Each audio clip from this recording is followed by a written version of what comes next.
Anne Romanoff sur Europe 1. Ben H a fait votre portrait, Nolwenn Leroy.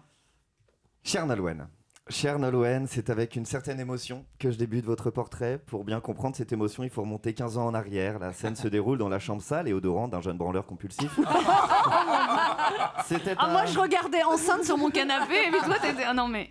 C'était un samedi soir, vous faites votre premier prime time à la Star Academy. Ce soir-là, mon cœur s'emballe, la foudre frappe à l'heure où l'excès de sébum chamboule les hormones, où les sentiments se bousculent et pas forcément en direction du cerveau. Je vous l'avoue aujourd'hui, Nolwenn, ce soir du 31 août 2002, je suis littéralement tombé amoureux d'Emma Domas. Pardon Nolwenn, mais quand vous l'avez éliminé en demi-finale, j'étais dégoûté. J'en ai pété 3 boutons d'acné de rage. Un petit truc me disait qu'on la reverrait plus jamais, Emma Domas. Et 15 ans plus tard, on l'a pas revue. Mais si. Mais quand? Mais alors? Mais vous avez son numéro, si, pas moi. mais bien sûr, mais écoute, on va l'appeler si vous voulez. Oh, avec plaisir. Mais oui, elle va sortir un album magnifique et voilà, non, bien sûr que si. C'est une super musicienne, auteur, compositeur. Oui, non, mais je vous le dis. Des sandwichs, je vous le dis. Non. Ah ouais. En tout cas, ne le prenez pas mal, s'il vous plaît. Ne m'en voulez pas. Mon seul problème, c'est que je vous trouve beaucoup trop parfaite. En fait, une sorte de version entièrement photoshopée de Léa Landau. Oui, Nolwenn, pardon, mais je trouve qu'il y a un truc particulier qui vous entoure. Vous dégagez un truc ensorcelant. Vous êtes de ces filles qui ont toujours une légère brise qui leur passe dans les cheveux quand elles parlent. Quand vous entrez dans une pièce, la scène est au ralenti sous du Phil Collins. En fait, vous avez le syndrome de la princesse Disney. Quand je vous entends parler, j'ai toujours l'impression qu'un oiseau va débarquer et faire le refrain avec vous. Oui, Nolwenn, vous êtes totalement envoûtante. Pour tout vous dire, avant de votre arrivée, on a dû menotter Arnaud Demanche et je suis persuadé que vous faites oublier à Jérémy les 10 dernières années de tête à queue qu'il a vécues. Oh, c'est élégant.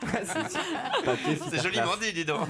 Vous êtes parfaite. Voilà, ce 31 août 2002, c'est tout le reste de la France qui tombe amoureux de vous. Vous remporterez ce télécrochet et vous deviendrez l'une des chanteuses les plus populaires du pays et l'une des rares survivantes de la Star Academy entre Jennifer, devenue jury d'un concours pour enfants, et Cyril Sinélu, vainqueur de la saison 6, devenu chef de rayon au BHV de Colmar. Vous avez traversé toutes les années en enchaînant les succès. Et pourtant, rien ne vous prédisait à cette carrière de chanteuse, avec une enfance passée entre la Bretagne... Prédestiné, pas prédisait.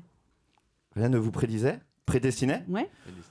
On fait ce qu'on peut avec le français en plus. Et pourtant, rien ne vous prédestinait à cette carrière de chanteuse. Avec cette enfance passée entre la Bretagne et le Nord-Pas-de-Calais, vous parvenez à déjouer tous les pronostics en évitant l'alcoolisme. Et vous entreprenez même des études pour devenir diplomate auprès de l'ONU. Un élan brisé donc par plusieurs semaines enfermé dans un château avec Nikos Aliagas et 10 millions de Français.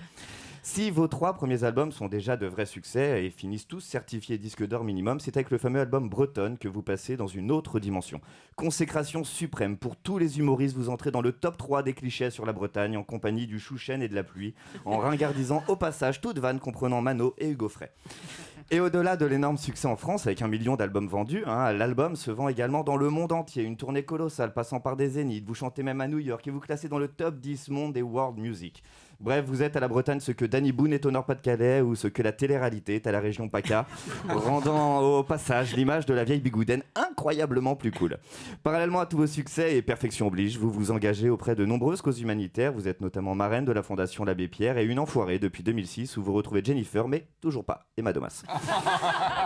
Aujourd'hui, vous conciliez votre carrière avec votre nouveau rôle de maman d'un petit garçon que vous avez eu avec le tennisman Henri Lecomte. ou pas, mais je trouvais que l'image dans la tête était drôle. Nolwenn Leroy avec Henri Lecomte, ça me faisait marrer.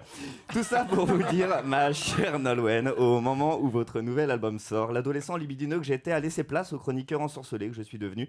Et malgré cette sombre histoire d'Emma Domas, tirons un trait sur le passé, Nolwenn, repartons à zéro et permettez-moi de vous souhaiter un avenir à votre image le plus parfait possible. Merci beaucoup.